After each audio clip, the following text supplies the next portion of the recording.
நம்முடைய கர்த்தரும் இரட்சகருமாய் இருக்கிற ஆண்டவராய் இயேசு கிறிஸ்துடைய நாமத்தினாலே நான் உங்களை வாழ்த்துகிறேன். இந்த காலவேளையில் கர்த்தருடைய வார்த்தையை கொண்டு உங்களோடு இடைப்படுவதில் நான் மகிழ்ச்சி அடைகிறேன். நம்முடைய வாழ்க்கையில் வயது செல்ல செல்ல நாம் அநேக விதமான அனுபவங்களை நடைமுறை வாழ்க்கையிலிருந்து கற்றுக்கொள்கிறோம். இதிலிருந்து நம்மில் பல பாடங்களை கற்றுக்கொள்கிறோம். இந்த பாடங்கள் சில வேளைகளில் நம்முடைய சொந்த வாழ்க்கையின் அனுபவங்களிலிருந்தும், சில நேரங்களிலே மற்றவருடைய வாழ்க்கையில் நாம் பார்க்கும் காரியங்களிலிருந்தும் நாம் கற்றுக்கொள்கிறோம்.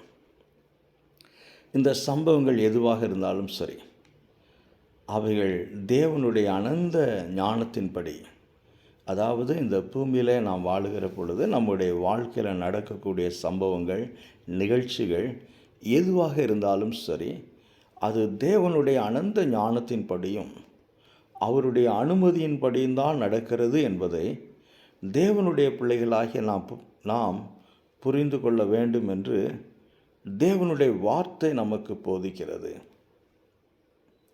கர்த்தருடைய வார்த்தை இதை நமக்கு தெளிவாக போதிக்கிறது. இதை அறிந்து இதை புரிந்து கொள்ளுகிறவர்கள் எல்லா சூழ்நிலையிலும், விசுவாசத்திலும், நம்பிக்கையிலும், அவர்கள் வாழ்க்கையில் குணாதிசயங்களிலும் மாறாமல் உறுதியாக இருப்பார்கள். இதை புரியாதவர்கள், அதாவது தேவன்தான் நம்முடைய வாழ்க்கையில், அவர்களுடைய வாழ்க்கையில் சூழ்நிலைகளை அனுமதிக்கிறார், சம்பவங்களை உருவாக்குகிறார், இந்த சம்பவங்கள் தேவனால் நடத்தப்படுகிறது என்பதை புரியாதவர்கள், அறியாதவர்கள் தடுமாறுகிறார்கள். சில வேளைகளிலே சிலர் தடம் மாறி போகிறார்கள். விசுவாச வாழ்க்கையிலிருந்து அவர்கள் தடம் மாறி போகிறார்கள். இதை வேதாகமத்திலே பலருடைய வாழ்க்கையில் பார்க்கிறோம்.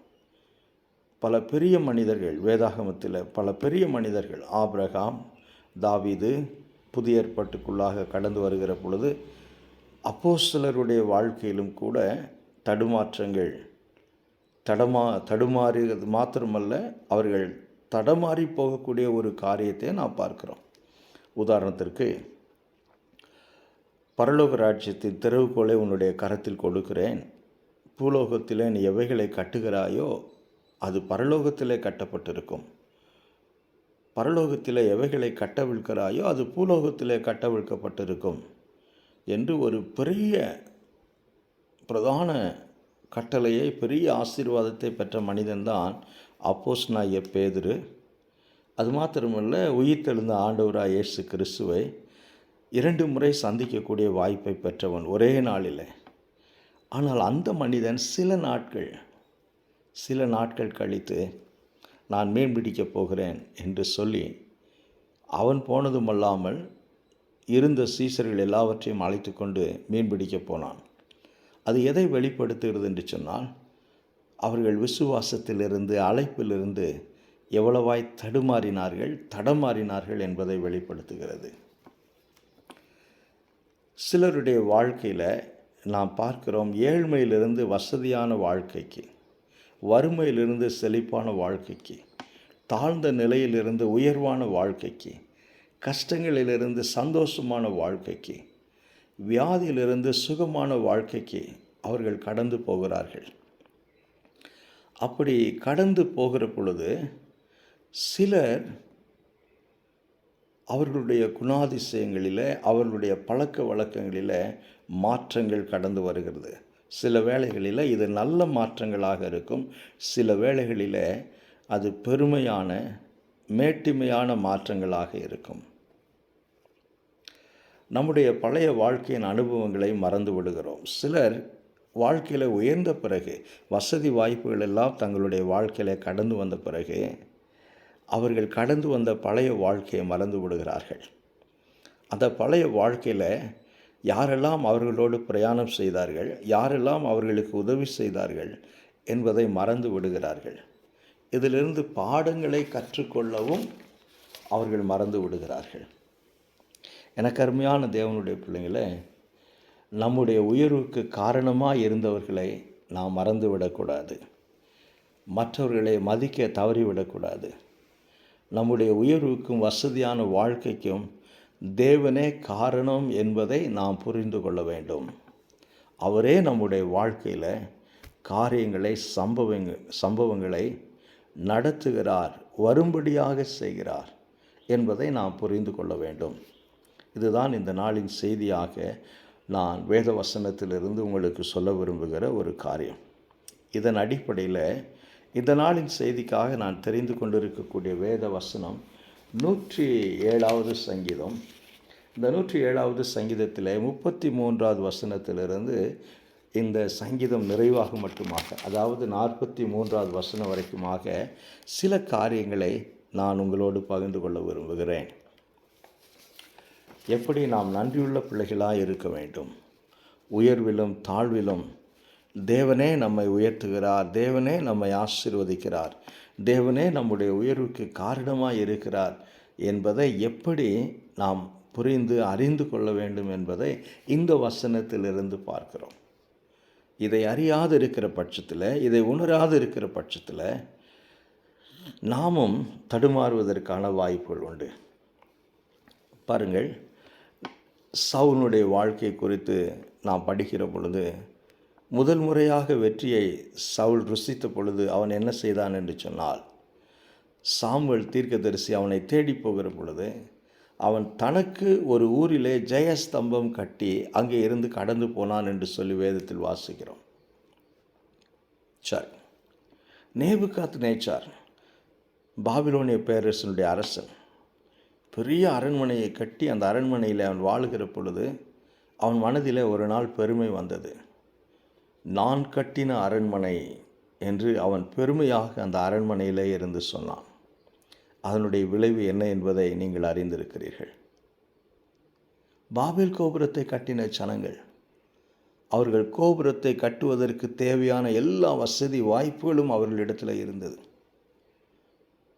அந்த வசதி வாய்ப்பு அவர்கள் வாழ்க்கையில் வந்த பொழுது அவர்கள் தேவ திட்டத்திற்கு விரோதமாக, இந்த வசதி வாய்ப்புகளை கர்த்தர் எதற்காக என்னுடைய வாழ்க்கையில் கொடுத்தார் என்பதை உணராதபடி தேவ திட்டத்திற்கு விரோதமாக அவர்கள் பாபேல் கோபுரத்தை கட்டினார்கள். எனக்கு அருமையான தேவனுடைய பிள்ளைகளை, தனக்கு ஜெயஸ்தம்பம் கட்டின சவுலின் வாழ்க்கையினுடைய முடிவை நாம் அறிந்திருக்கிறோம். அரண்மனையில் தான் வாழுகிறபடினாலே, நான் கட்டின அரண்மனை என்று நேபுகாத்நேச்சார் சொன்னபடினாலே அவனுடைய வாழ்க்கையில் என்ன மாற்றம் வந்தது என்பதை நாம் அறிந்திருக்கிறோம். பாபேல் கோபுரத்தை கட்டின ஜனங்கள் தங்களுடைய புயபலத்தினாலே, தங்களுடைய பராக்கிரமத்தினாலே, தங்களுடைய ஞானத்தினாலே இவைகளை கட்டுகிறோம் என்ற பெருமை அவர்களுக்குள்ளாக வந்த பொழுது அந்த பாபேல் கோபுரம் கட்டின ஜனங்கள் சிதறடிக்கப்பட்டார்கள் என்று சொல்லி பார்க்கிறோம். எனக்கு அருமையான தேவனுடைய பிள்ளைங்களே, இன்றைக்கு அநேகர் தங்களுடைய வாழ்க்கையில் கர்த்தரே என் வாழ்க்கை இவ்வளவாய் உயர்த்தி இருக்கிறார், தேவனே என் வாழ்க்கையை ஆசீர்வதித்திருக்கிறார், தேவனே என் உயர்வுக்கு பின்னணியில் காரணமாக இருக்கிறார், என் வாழ்க்கையில் நடந்த சம்பவங்கள் நடக்கின்ற சம்பவங்கள் எல்லாமே தேவனுடைய அநாதி தீர்மானத்தின் பிரகாரமாய், தேவனுடைய அனந்த ஞானத்தின் பிரகாரமாய் உருவாக்கப்பட்டு திட்டமிடப்பட்டு என்னுடைய வாழ்க்கையில் அது நடைபெறுகிறது என்பதை சில வேளைகளில் விசுவாசிகளாகிய நாம் கூட உணர்வதற்கு தவறி போகிறோம். அது நிமித்தமாக நாம் விரும்பின காரியங்கள், நினைத்த காரியங்கள் நமக்கு நாம் விரும்பின, நாம் நினைத்த நேரத்தில் கிடைக்கவில்லை என்பதற்காக அநேகர் தேவனை விட்டு நாம் தூரமாய் போகிறோம். இந்த சங்கீதம் மிக அருமையான சங்கீதம். நேரம் இருக்கும் என்றால் இந்த சங்கீதத்தினுடைய முழுமையும் வாசித்து பாருங்கள். இந்த 107வது சங்கீதத்தில் 43 வசனங்கள் இருக்கிறது. இதில் பலதரப்பட்ட மக்கள், பலவிதமான அனுபவங்களுக்குள்ளாக கடந்து போகிற மக்கள், அந்த அனுபவங்களுக்குள்ளாக அவர்கள் ஏன் கடந்து போனார்கள், அந்த அனுபவங்களுக்குள்ளாக கடந்து போகிற பொழுது அவர்கள் அந்த அனுபவத்திலிருந்து வெளியே வருவதற்கு, அது அடிமைத்தனமாக இருந்தாலும் சரி, அது பசியாக இருந்தாலும் சரி, அது வனாந்தரத்தில் அலைந்து திரியக்கூடிய அனுபவமாக இருந்தாலும் சரி, அது சிறைச்சாலையின் அனுபவமாக இருந்தாலும் சரி, அது வியாதியின் அனுபவமாக இருந்தாலும் சரி, அது பிரயாணத்தில் ஏற்பட்ட பலவிதமான கசப்பான அனுபவங்களாக இருந்தாலும் சரி, எதுவாக இருந்தாலும் சரி, அந்த அனுபவத்திற்குள்ளாக அவர்கள் கடந்து போன பொழுது எப்படி அவர்கள் நடந்து கொண்டார்கள், எப்பொழுது தேவன் அந்த அனுபவத்தை, கசப்பான அனுபவத்தை மாற்றினார், சிறைச்சாலையின் அனுபவத்தை கர்த்தர் எப்படி மாற்றினார், வியாதியின் அனுபவத்தை கர்த்தர் எப்படி மாற்றினார், பசியின் அனுபவத்தை கர்த்தர் எப்படி மாற்றினார், தனிமையின் அனுபவத்தை கர்த்தர் எப்படி மாற்றினார், வியாதியின் அனுபவத்தை கர்த்தர் எப்படி மாற்றினார், அலைந்து திரியக்கூடிய அனுபவத்தை கர்த்தர் எப்படி மாற்றினார் என்று சொல்லி இந்த சங்கீதக்காரன் மிக அருமையாக விளக்கி காண்பிக்கிறான். இந்த நாளில் நாம் வெறும் 33வது வசனத்திலிருந்து வாசிக்க விரும்புகிறோம். முதலாவதாக 33லிருந்து 34 இந்த 2 வசனங்களை வாசிக்கிற பொழுது அவர், அதாவது தேவனாகிய கர்த்தர், நம்முடைய வேதாகமத்தின் தேவன், ஆறுகளை அவாந்தர வெளியாகவும் நீரூற்றுகளை வறண்ட ஸ்தலமாகவும் குடிகளுடைய பொல்லாப்பு நிமித்தம் செழிப்பான தேசத்தை உவர் நிலமாக மாற்றுகிறார். இந்த வசனத்தை படிப்பதற்கு நம்மில் அநேகருக்கு பிரியம் இருப்பது கிடையாது. அவர் செழிப்பான வாழ்க்கையை வறண்ட வாழ்க்கையை மாற்றுகிறார். அவர் வறண்ட நிலத்தைப் போல நம்முடைய வாழ்க்கையை மாற்றுகிறார். உவர் நிலத்தைப் போல நம்முடைய வாழ்க்கையை மாற்றுகிறார் என்ற வார்த்தையை நம்மில் அநேகர் விரும்பி படிப்பது கிடையாது. ஆனால் இது வேதாகமத்தில் எழுதப்பட்டிருக்கிறதே, இது தேவனுடைய வார்த்தையை நான் படிக்கிற பொழுது எனக்கு பிரியமானதை மாத்திரமே நான் தேடக்கூடாது. எனக்கு பிரியமானதை மாத்திரமே அதிலிருந்து தேடி எடுக்கக்கூடாது. அது என்ன சொல்லுகிறது, அது நன்மையாக இருந்தாலும் சரி, தீமையாக இருந்தாலும் சரி, எனக்கு பிரியமாக இருந்தாலும் சரி, எனக்கு பிரியம் இல்லாததாக இருந்தாலும் சரி, எனக்கு சந்தோஷத்தை கொடுக்கக்கூடியதாக இருந்தாலும் சரி, எனக்கு துக்கத்தை கொடுக்கக்கூடியதாக இருந்தாலும் சரி, எதுவாக இருந்தாலும் சரி, அது முழுமையாக என்ன சொல்கிறது என்பதை நான் படிக்க வேண்டும், புரிந்து கொள்ள வேண்டும். ஆக இந்த 2 வசனம், நாம் வாசித்த 2 வசனம், 107வது சங்கீதத்தில் 33வது வசனம், 34வது வசனம், தேவன் ஆறுகளை தண்ணீரற்றதாய் மாற்ற முடியும். எங்கள் ஊரில் ஒரு ஆறு ஓடிக்கொண்டிருந்தது. இப்பொழுது வெறும் கல்கள் தான் தெரிகிறது. அந்த பகுதியில் இருக்கக்கூடிய மக்கள் வாட்ஸ்அப்பில் ஃபோட்டோ எடுத்து போடுகிற பொழுது எனக்கே ஆச்சரியமாக இருக்குது. ஏனென்று சொன்னால் பல வருடங்களாக, அதுவும் மழை காலத்தில் அந்த ஆறு கரை புரண்டு ஓடினதை நான் பார்த்துருக்கிறேன். அந்த வழியில் போகிற மக்கள் எல்லாரும் அங்கே இருக்கிற ஒரு பாலத்தின் மீது வண்டியை நிறுத்தி வேடிக்கை பார்ப்பார்கள். பார்ப்பதற்கு அவர்களுக்கு அது ரொம்ப சந்தோஷமாக இருக்கும். சிலர் அங்கே நின்று ஃபோட்டோ எடுப்பார்கள். அவ்வளவு தண்ணீர் அங்கே ஓடிக்கொண்டிருக்கும்.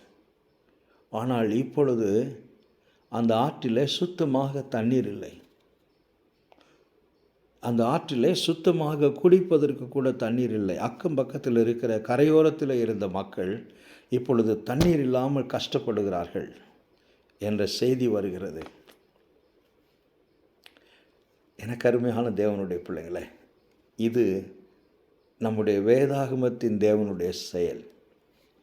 அவர் ஆறுகளை வறண்ட நிலமாக மாற்ற முடியும், நீரூற்றுகளை நீரில்லாமல் வற்றிப்போக செய்ய முடியும், செழிப்பாய் இருந்த தேசத்தை, செழிப்பாய் இருந்த நிலத்தை எதுவும் விளைச்சல் இல்லாத, பயனற்றதாக, பிரயோஜனமற்றதாக மாற்ற அவரால் முடியும். இதை தேவனுடைய பிள்ளைகள் அறிந்து கொள்ள வேண்டும். ஏன் அப்படி செய்கிறார் என்று சொல்லி பார்க்கிற பொழுது கர்த்தருடைய வார்த்தை சொல்லுகிறது, குடிகளுடைய பொல்லாப்பு நிமித்தம், அதாவது அங்கே வசிக்கக்கூடிய, அங்கே இருக்கக்கூடிய மக்களுடைய பொல்லாப்பு நிமித்தம். பொல்லாப்பு என்று சொல்லுகிற பொழுது இங்கே சங்கீதக்காரன் என்ன சொல்ல விரும்புகிறான் என்று சொன்னால், தேவனே இவைகள் எல்லாவற்றையும் செய்ய அதிகாரம் உள்ளவர், வல்லமையுள்ளவர். அவரே மழையை வர்ஷிக்க பண்ணுகிறவர். நம்முடைய வேதாகமம் சொல்லுகிறது, அவர் வானத்திலே மேகத்தை ஆயத்தப்படுத்தி மழையை உண்டாக்கி பூமிக்கு மழையை அனுப்புகிறார். நம்முடைய தேவன் பூமியை விசாரிக்கிற தேவன், நீர்ப்பாய்ச்சுகிற தேவன், செழிப்பாக்குகிற தேவன், மனிதர்களுக்கு தேவையான பிரயோஜனமான தானியங்களை, உணவு வகைகளை உண்டாக்குகிற தேவன். இதை எப்பொழுது குடிகள் நினைப்பதற்கு, அதாவது ஜனங்கள் நினைப்பதற்கு, உணர்வதற்கு மறந்து போகிறார்களோ, எப்பொழுது ஜனங்கள் இதை உணராமல் நன்றி இல்லாமல் போகிறார்களோ, என்னுடைய வாழ்க்கையில் நான் நன்றாக இருக்கிறேன் என்று சொன்னால் அது தேவனுடைய கிருபை. நான் நன்றாக சாப்பிடுகிறேன் என்று சொன்னால் அது தேவனுடைய கிருபை. இதை எப்பொழுது குடிகள் உணராமல் போகிறார்களோ, எப்பொழுது இதை அறிய மறுக்கிறார்களோ, எப்பொழுது தேவனுக்கு கொடுக்க வேண்டிய கனத்தை அவர்கள் கொடுக்காதபடி அவர்கள் உணர்வற்றவர்களாய், நன்றி இல்லாதவர்களாய் போகிறார்களோ, அப்பொழுது தேவன் தேசத்திலே பஞ்சத்தை வர வைக்க முடியும். அப்பொழுது தேவன் தேசத்திலே மழையை இல்லாமல் செய்ய முடியும். அப்பொழுது தேவன் உவர் நிலத்தை, செழிப்பான நிலத்தை உவர் நிலமாய் மாற்ற முடியும். ஆறுகள் வற்றி போகும்படியாய் செய்ய முடியும். நீரூற்றுகள் வறண்டு போகும்படியாய் செய்ய அவரால் முடியும். 2 தினங்களுக்கு முன்பாக நான் தொலைக்காட்சி பெட்டியில் செய்தியை பார்க்கிற பொழுது ஒரு காரியத்தை நான் கேட்டேன். அது எனக்கு மிகுந்த ஆச்சரியமாக இருந்தது. ஒரு வயதான பெண்மணி வந்து, நாங்கள் இந்த இடத்துல எங்கள் தாத்தா காலத்திலிருந்து இருக்கிறோம், ஆனால் இப்படி ஒரு சூழ்நிலை, இயற்கையில் மாற்றம் நாங்கள் பார்த்ததே இல்லை. ஊட்டியில் இருக்கக்கூடியவர்கள், எங்களுக்கு ஏர் கண்டிஷன் என்றால் என்னவென்று தெரியாது, எங்களுக்கு ஏர் கூலர் என்றால் என்னவென்று தெரியாது. எங்களுக்கு தெரிந்ததெல்லாம் கம்பளி, ஸ்வெட்டர் போன்ற கனமான ஆடைகள் தான் எங்களுக்கு தெரிந்தது. ஆனால் இப்பொழுது நாங்கள் ஏசி வாங்க வேண்டிய நிலைமை, இப்பொழுது நாங்கள் ஏர் கூலர் வாங்குகிறோம். இது என்னுடைய வாழ்க்கையில் நான் பார்க்கிற முதல் அனுபவம் என்று சொல்லி அந்த பெண்மணி வந்து சொன்னார்கள். இந்தியாவின் பல பகுதியில் இருக்கக்கூடிய மக்கள் ஊட்டியில் இருக்கக்கூடிய தாவரவியல் பூங்கா, அதாவது பொட்டானிக்கல் கார்டன் என்று சொல்லி ஆங்கிலத்தில் சொல்கிறார் அல்லவா, அதை பார்ப்பதற்கு வருகிறார்கள். ஆனால் இன்றைக்கு அங்கே இருக்கக்கூடிய பயிற்சியாளர்கள், அங்கே இருக்கக்கூடிய அந்த தோட்டத்தை பராமரிக்கக்கூடியவர்கள் சொல்லுகிறார்கள், இன்னும் சில நாட்களில் இவைகள் எல்லாம் மறைந்து போவதற்கான வாய்ப்புகள் உண்டு, இவைகள் எல்லாம் அழிந்து போவதற்கான வாய்ப்புகள் உண்டு. ஏனென்று சொன்னால் தட்பவெட்ப சூழ்நிலை மாறிக்கொண்டிருக்கிறது. சில செடிகள், சில மலர்கள், சில மரங்கள் இந்த சூழ்நிலையில்தான் வரும் என்று சொல்லி நாங்கள் பராமரித்து வந்தோம். ஆனால் இப்பொழுது கால சூழ்நிலை மாறிக்கொண்டிருக்கிறது. ஆகையினாலே வரும் நாட்களில் இவைகள் இல்லாமல் போவதற்கான வாய்ப்புகள் உண்டு என்று சொல்லி அந்த பேட்டியில் ஒருவர் சொன்னார். நான் யோசித்து பார்த்தேன், கர்த்தர் தானே இயற்கையின் காரியங்களை கட்டுப்படுத்துகிறவர். எரேமியா தீர்க்கதரிசியின் புஸ்தகத்திலே நாம் வாசிக்கிற பொழுது, அவர் காற்றை தம்முடைய பண்டசாலையிலிருந்து உருவாக்கி இடியுடன் கூடிய மின்னலை அவர் இந்த பூமிக்கு அனுப்புகிறார் என்று சொல்லி, தேவனே எல்லாவற்றையும் செய்கிறவர். இதுதான் இந்த சங்கீதக்காரன் சொல்ல விரும்புகிற முதலாவது காரியம். 36வது வசனத்திலிருந்து அல்லது 35வது வசனத்தை நான் வாசிக்கிற பொழுது, 35வது வசனத்தில் அவர், அதாவது நம்முடைய தேவன், அவாந்தர வெளியை தண்ணீர் தடாகமாகவும் வறண்ட நிலத்தை நீரூற்றுகளாகவும் மாற்ற முடியும். என்ன அருமையான வார்த்தை! அவர் அவாந்தர வெளியை, அதாவது வனாந்தரத்திற்கு ஒப்பான ஒரு இடத்தை தண்ணீர் தடாகமாக, தண்ணீர் நிறைந்த பகுதியாக, வறண்ட நிலத்தை நீரூற்றுகளாக அவரால் மாற்ற முடியும். இதுவும் அவரால் முடியும். ஆறுகளை அவாந்தர வெளியாக மாற்ற முடியும், நீரூற்றுகளை வறண்ட ஸ்தலமாக மாற்ற முடியும், செழிப்பான தேசத்தை உவர் நிலமாகவும் நம்முடைய தேவனால் மாற்ற முடியும். அதே போல அவாந்தர வெளியை வனாந்தரத்துக்கு ஒப்பான ஒரு வழியை தண்ணீர் தடாகமாகவும் வறண்ட நிலத்தை நீரூற்றுகளாகவும் மாற்ற அவரால் முடியும். சமீபத்தில் தொலைக்காட்சி பெட்டியில் ஒரு செய்தியை பார்த்தேன். அதாவது துபாயில் வெள்ளம், அந்த வெள்ளத்தினால் எத்தனை பேருக்கு பிரயோஜனமாக இருந்தது என்று சொல்லி எனக்கு தெரியாது. ஆனால் துபாயில் வெள்ளம், அதுவும் காலம் தவறி, அன்சீசன் என்று சொல்வார்கள் ஆங்கிலத்தில், காலம் தவறி பயங்கரமான வெள்ளம். துபாய் என்ற உடனே நமக்கு மனதில் வருவது வனாந்தரம், பாலைவனம், மணல் பிரதேசம், சூடான இடம் என்பது தான் நம்முடைய மனதிற்கு வரும். ஆனால் கடந்த வாரம் ஒரு 10 நாட்களுக்கு முன்பாக பயங்கரமான வெள்ளம். துபாயில் இருக்கிறவர்களுக்கு ரொம்ப ஆச்சரியமாக இருந்தது. இப்படி ஒரு வெள்ளத்தை நாங்கள் இந்த காலகட்டத்தில் பார்த்ததில்லை என்று சொல்லி சொன்னார்கள். யோசித்து பாருங்கள், பாலைவனம், மணல் பிரதேசம், உஷ்ணமான பூமி. நாம் இங்கே உஷ்ணம் கொஞ்சம் ஜாஸ்தியான உடனே நாம் எல்லாரும் இங்கே இப்பொழுது தடுமாறி கொண்டு இருக்கிறோம். அங்கே இதை காட்டிலும் பல மடங்கு உஷ்ணம் இருக்கும் கோடை காலத்தில். ஆனால் இப்பொழுது அவர்கள் பார்க்கக்கூடிய காரியம் ரொம்ப ஆச்சரியமாக இருக்கிறது. வனாந்தரத்தில் வெள்ளம் வருகிறது, மணல் பூமியில், வறண்ட தேசத்தில் தண்ணீர் ஓடுகிறது. இவைகள் எல்லாவற்றையும் செய்கிறவர் தான் நம்முடைய தேவன். எதையும் மாற்றுகிறவர், எதையும் புதுப்பிக்கிறவர், எதையும் அவரால் செய்ய முடியும். இயற்கையின் காரியங்கள் அவர் கரத்தில் இருக்கிறது. அவர்தான் இந்த உலகத்தை படைத்தவர், அவர்தான் இந்த பூமியை படைத்தவர்.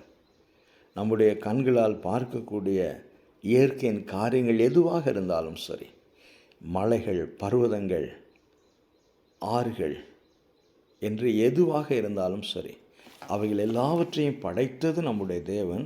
அவைகளை கட்டுப்படுத்துகிறவர் நம்முடைய தேவன். அவைகளை ஆளுகை செய்கிறவர் நம்முடைய தேவன். யோபின் புஸ்தகத்தை எடுத்து நாம் வாசித்து பார்க்கிற பொழுது கர்த்தர் யோபுவோடு ஒரு காலகட்டத்தில் பேசுகிறார். 38ஆம் அதிகாரத்திலிருந்து கர்த்தர் யோபுவோடு பேச விரும்புகிறார். அங்கே பேச ஆரம்பிக்கிற பொழுது சிருஷ்டிப்பை பற்றி பேசுகிறார். நான் பூமிக்கு அஸ்திவாரம் போட்ட பொழுது நீ எங்கே இருந்தாய்? நான் யாரிடத்தில் ஆலோசனை கேட்டேன் என்று அங்கே பேச ஆரம்பிக்கிறார். அப்படி பேச ஆரம்பிக்கிற பொழுது அவர் அநேக காரியங்கள் இன்றைக்கும் நாம் எத்தனை முறை படித்தாலும் நம்முடைய புத்திக்கு புரியாத அப்பாற்பட்ட சில ரகசியங்கள் யோபின் புத்தகத்தில் இருக்கிறது. இயற்கை பற்றி, அது செயல்படும் விதத்தை பற்றி எல்லாவற்றையும் அவரே கட்டுப்படுத்துகிறார். எத்தனை முறை படித்து பாருங்கள். இந்த யோபின் புத்தகத்திலே 38ஆம் அதிகாரத்திலிருந்து சில காரியங்கள் புரிவதற்கு இன்றைக்கும் கடினமாக இருக்கிறது. ஆனால் கர்த்தர் சொல்லுகிறார், நானே அவைகளை ஆளுகை செய்கிறேன், நானே அவைகளை இயக்குகிறேன், நானே அவைகளை உருவாக்கினேன் என்று சொல்லி. எத்தனையோ முறை நான் படிக்கிறேன், ஒரு காரியம் எனக்கு புரிய மாட்டேங்கிறது. யோபுவை பார்த்து கர்த்தர் சொன்னார், சமுத்திரத்தின் அலைகளின் பெருமைகளுக்கு நான் கட்டளை கொடுத்திருக்கிறேன், இம்மட்டும் வா, இதற்கு மிஞ்சி வராதே என்று சொல்லியிருக்கிறேன். அது எனக்கு ரொம்ப ஆச்சரியமாக இருக்கிறது. சமுத்திரத்தின் அலைகள் அது எவ்வளவு வல்லமையானது என்பதை நாம் சுனாமியின் நேரத்தில் புரிந்திருக்கிறோம். சில நேரங்களிலே தொலைக்காட்சி பெட்டியிலே பார்த்துருக்கிறோம். அந்த தண்ணீரின் அலைகளுக்கு எவ்வளவு வல்லமை இருக்கிறது என்று சொல்லி. ஆனால் அந்த அலையின் வல்லமைக்கு கர்த்தர் கட்டளை கொடுத்திருக்கிறார், நீ இதுவரைக்குத்தான் வர வேண்டும், இதை தாண்டி வரக்கூடாது என்று சொல்லி சமுத்திரத்தின் அலைகளின் பெருமைகளுக்கு கர்த்தர் கட்டளை கொடுத்திருக்கிறார். அது மாத்திரமல்ல, அதற்கு நான் கதவுகளும் தாழ்பாலும் போட்டிருக்கிறேன் என்று சொல்லுகிறார். நான் யோசித்து பார்க்கிறேன், எந்த விதமான கதவுகள் அவர் போட்டிருக்கிறார், எந்த விதமான தாழ்பால்கள் அவர் போட்டிருக்க முடியும்? வீட்டிற்கு கதவு இருக்கிறது என்றால் புரிந்து கொள்ள முடியும், வீட்டிற்கு தாழ்பால்கள் இருக்கிறது என்று சொன்னால் புரிந்து கொள்ள முடியும். சமுத்திரத்திற்கு கதவுகளும் தாழ்பால்களும் நான் போட்டிருக்கிறேன், சமுத்திரத்திற்கு கட்டளை கொடுத்திருக்கிறேன், இது வரைக்குத்தான் நீ வர வேண்டும், இதை தாண்டி வரக்கூடாது என்று சொல்லி. இந்த செய்தியை கேட்கிற நீங்கள் யாராக இருந்தாலும் சரி, யோசித்து பாருங்கள்.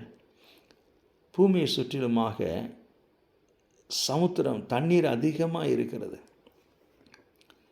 அந்த சமுத்திரம் பொங்கி வறுமை என்றால், அந்த சமுத்திரம் அதனுடைய இஷ்டத்திற்கு எழும்பி வறுமை என்றால், நம்மில் எத்தனை பேர் இந்த இந்த சமுத்திரம் இருக்கக்கூடிய, கடல் இருக்கக்கூடிய பகுதிகளிலே சமாதானத்தோடு வாழ முடியும், மகிழ்ச்சியோடு இருக்க முடியும், தைரியமாக இருக்க முடியும்?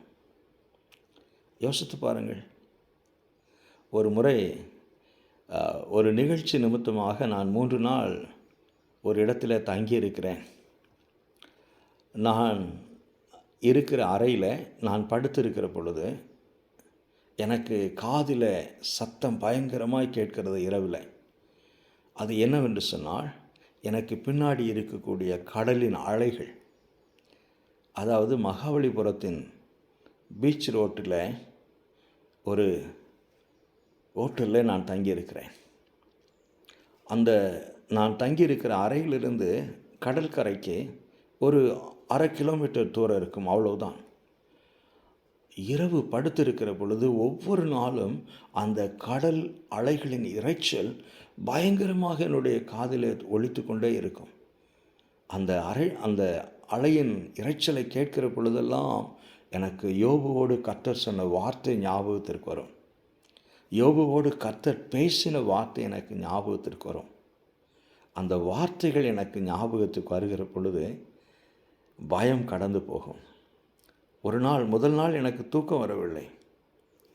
மறுநாள் நான் வேத வசனத்தின் அடிப்படையில் யோசித்து பார்த்தேன். ஆம், நம் தேவனாகிய கர்த்தர் கட்டுப்படுத்துகிறார். சமுத்திரத்திற்கு எல்லைகளை குறித்திருக்கிறார். அதன் அலைகளின் பெருமைகளுக்கு, வல்லமைக்கு அவர் கதவுகளும் தாழ்பால்களும் போட்டிருக்கிறார்.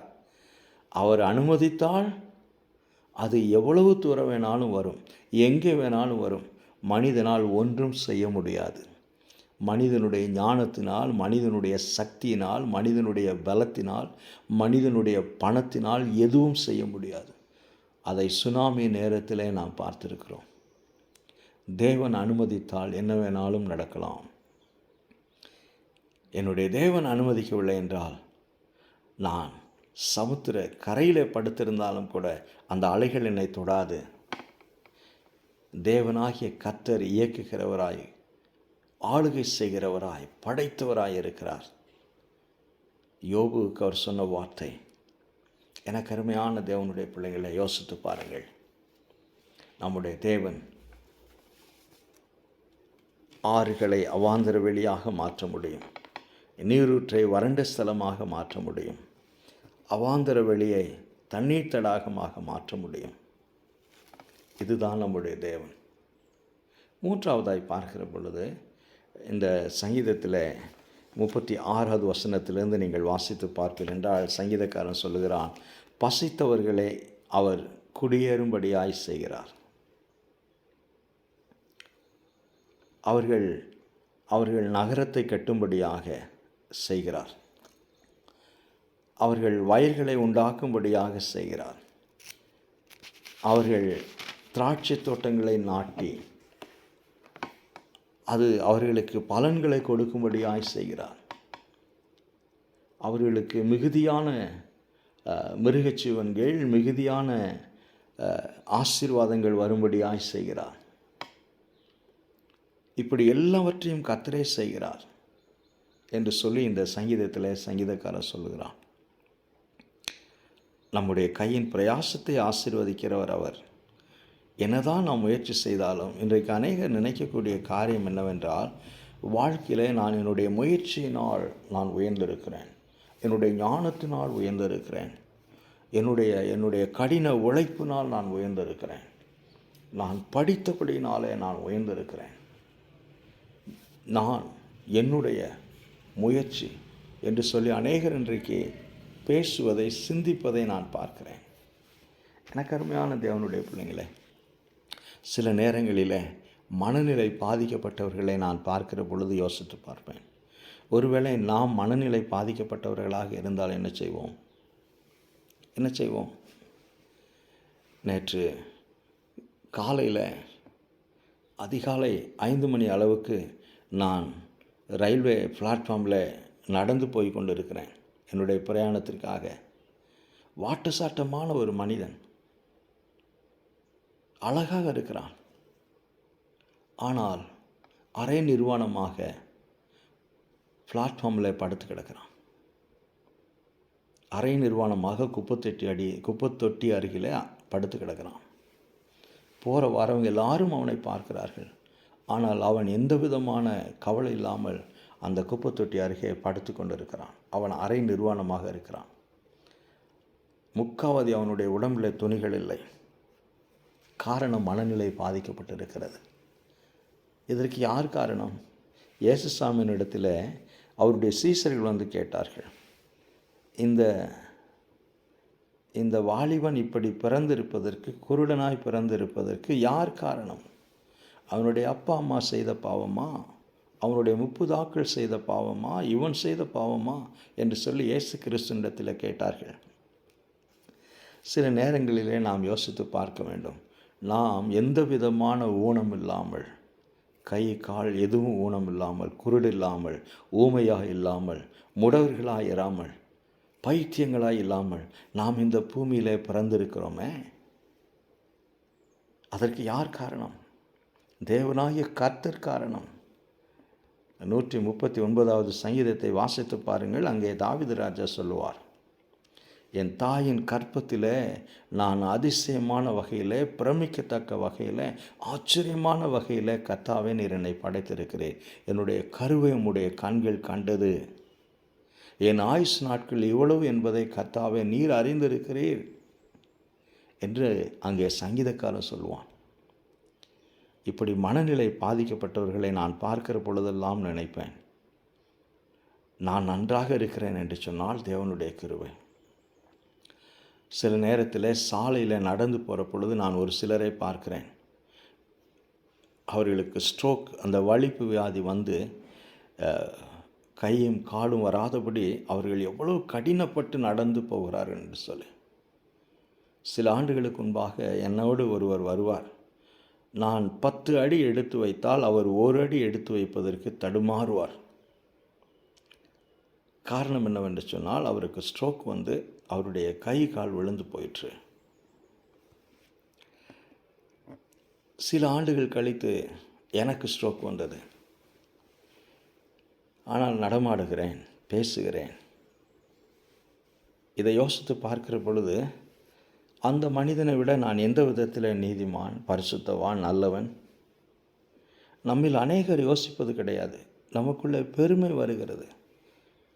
வசதியான வாழ்க்கை வந்த பிறகு, வீடு வாசல்கள் வந்த பிறகு, நமக்கு பல வசதி வாய்ப்புகள் வீட்டில் எல்லாம் வந்த பிறகு மற்றவர்களை அலட்சியமாய் பார்க்கிறோம், மற்றவர்களை அலட்சியமாய் நடத்துகிறோம், மற்றவர்களை தரக்குறைவாக நடத்த விரும்புகிறோம். இன்றைக்கு அநேகர் அப்படி இருக்கிறார்கள்.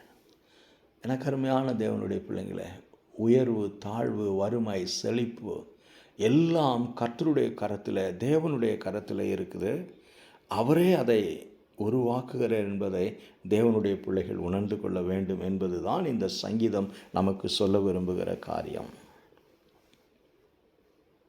36வது வசனத்திலிருந்து 43வது வசனம் வரைக்கும் நீங்கள் வாசிக்கிற பொழுது, சிறுமைப்பட்டவர்களையும் எளிமையானவர்களையும் வறுமையில் உள்ளவர்களையும் ஆசீர்வதிக்க அவரால் முடியும், உயர்த்த அவரால் முடியும், உன்னதமான இடங்களுக்கு அவரால் கொண்டு போக முடியும். அதே நேரத்தில் அவரால் தாழ்த்த முடியும், நம்முடைய வாழ்க்கையில் குறைச்சலடைய செய்ய முடியும், நாம் அலைந்து திரியக்கூடிய அனுபவத்துக்குள்ளாக கடந்து போக செய்ய அவரால் முடியும்.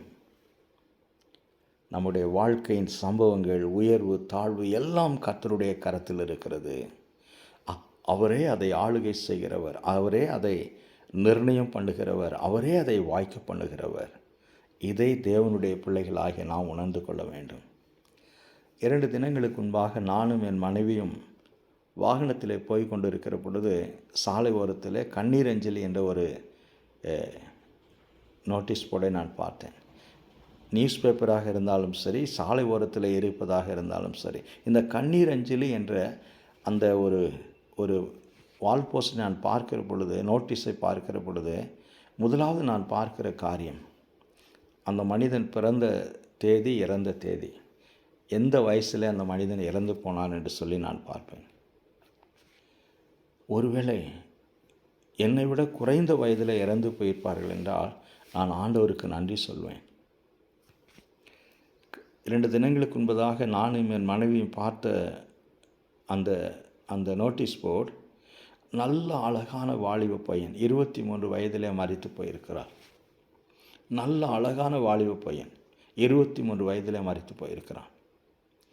யோசித்து பார்த்தேன், 23 வயதில் இந்த பூமியை விட்டு கடந்து போயிருக்காங்களே எத்தனை பேர். இந்த மே மாதம் 1ஆம் தேதி பிறந்த உடனே பஸ் விபத்து, ஆப்பிரிக்க நாட்டில் அணை உடைந்து அநேகர் மரித்து போனார்கள். 1ஆம் தேதியில் முதல் நாளிலே அநேக மரண செய்தியை நான் கேள்விப்பட்டேன். எனக்கு அருமையான தேவனுடைய பிள்ளைங்களை, 4 மாதத்தை நிறைவு செய்து 5ஆவது மாதத்துக்குள்ளாக நாம் கடந்து வந்திருக்கிறோம். இது தேவனுடைய பெரிதான கிருபை, தேவனுடைய பெரிதான கிருபை, இது தேவனுடைய பெரிதான கிருபை என்பதை நாம் உணர வேண்டும். இந்த சங்கீதத்தை வாசித்து பாருங்கள், மிகவும் அருமையான சங்கீதம். ஒரு 4 தினங்களுக்கு முன்பதாக இதை வாசித்தேன். எனவே தான் இதை பற்றி பேச வேண்டும் என்று சொல்லி தீர்மானம் எடுத்தேன். சரி, இந்த சங்கீதம் நமக்கு சொல்ல விரும்புகிற காரியம் என்ன? இதிலிருந்து 3 காரியங்கள் கர்த்தர் நமக்கு சொல்ல விரும்புகிறார். நம்முடைய தேவனால் எதையும் செய்ய முடியும், மாற்ற முடியும் என்று நாம் அறிந்து நம்பிக்கையோடு தைரியமாக இருக்கலாம். முதலாவதாக. 2வதாக, வறுமையாக இருந்தாலும் சரி, சிறுமையாக இருந்தாலும் சரி, நம்முடைய வாழ்க்கையில் வறட்சியாக இருந்தாலும் சரி, தனிமையாக இருந்தாலும் சரி, வியாதியாக இருந்தாலும் சரி, துயரமாக இருந்தாலும் சரி, அழைந்து திரியக்கூடிய அனுபவமாக இருந்தாலும் சரி, இது எதுவுமே நிரந்தரமில்லை. அவைகளை மாற்ற நம்முடைய தேவனால் முடியும். அவர் வறண்ட நிலத்தை தண்ணீர் தடாகமாக மாற்றுகிறவர் அல்லவா? அதே போல் நம்முடைய வாழ்க்கையின் வறுமை அவரால் மாற்ற முடியும். அலைந்து திரிகிறவர்களை பட்டணங்களை கட்டி குடியேறும்படியாய் செய்கிறவர் அல்லவா? அதே போல் நாம் அலைந்து திரியக்கூடியவர்களாக இருப்போம் என்றால், நிலையற்றவர்களாக வாழ்க்கையில் அலைந்து திரியக்கூடியவர்களாக இருப்போம் என்றால், நமக்கு நிலையான ஒரு வாழ்க்கையை தேவனால் கொடுக்க முடியும். ஒவ்வொரு நிலத்தை செழிப்பான நிலமாய் மாற்றுகிற தேவன், பிரயோஜனமற்ற நம்முடைய வாழ்க்கையை செழிப்பாக மாற்ற அவரால் முடியும் என்பதை அறிந்து நாம் விசுவாசத்தில் உறுதியாக இருக்க வேண்டும்.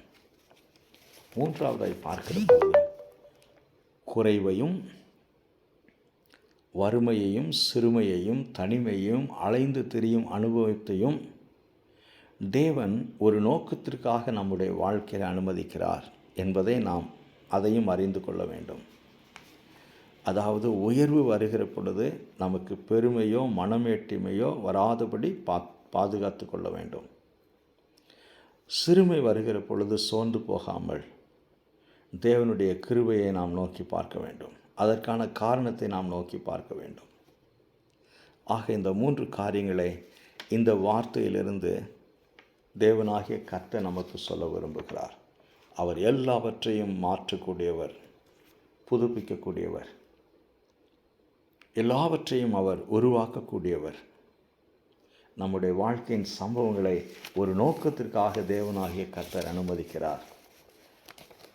செழிப்பு வருகிற பொழுது, உயர்வு வருகிற பொழுது பெருமை வராதபடி நன்றி சொல்வோம்.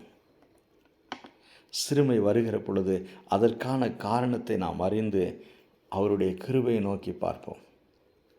இதைத்தான் சங்கீதக்காரன் தன்னுடைய கடைசி வசனத்தில், எவன் ஞானம் உள்ளவனோ அவன் இவைகளை கவனிக்க கடவன். ஞானவான்கள் கர்த்தருடைய கிருபைகளை உணர்ந்து கொள்வார்கள். எவன் ஞானம் உள்ளவனோ, அப்படி என்று சொன்னால் வாழ்க்கையின் சம்பவங்கள் எல்லாவற்றையும் தேவனாகிய கர்த்தர் ஆளுகை செய்கிறார், கட்டுப்படுத்துகிறார், அனுமதிக்கிறார் என்பதை தேவனுடைய பிள்ளைகள் ஞானத்தினால் அறிந்து உணர்ந்து அவருக்கு நன்றி சொல்லுகிற பொழுது அவருடைய கிருபையை அவர்களால் பரிபூரணமாய் ருசி பார்க்க முடியும். எனக்கு அருமையான தேவனுடைய பிள்ளைங்களை, இந்த காலவேளையில் இந்த வார்த்தை உங்களை ஆறுதல் படுத்தட்டும், தைரியப்படுத்தட்டும், உற்சாகப்படுத்தட்டும், உங்கள் விசுவாசத்தை உறுதிப்படுத்தட்டும். கர்த்ததாமே இந்த வார்த்தை கொண்டு, வசனத்தை கொண்டு உங்களோடு பேசுவாராக. உங்களுடைய மேலான கருத்துக்கள், விமர்சனங்கள் வரவேற்கப்படுகிறது. எங்களுக்காக ஜெபித்துக் கொள்ளுங்கள். ஆமென்.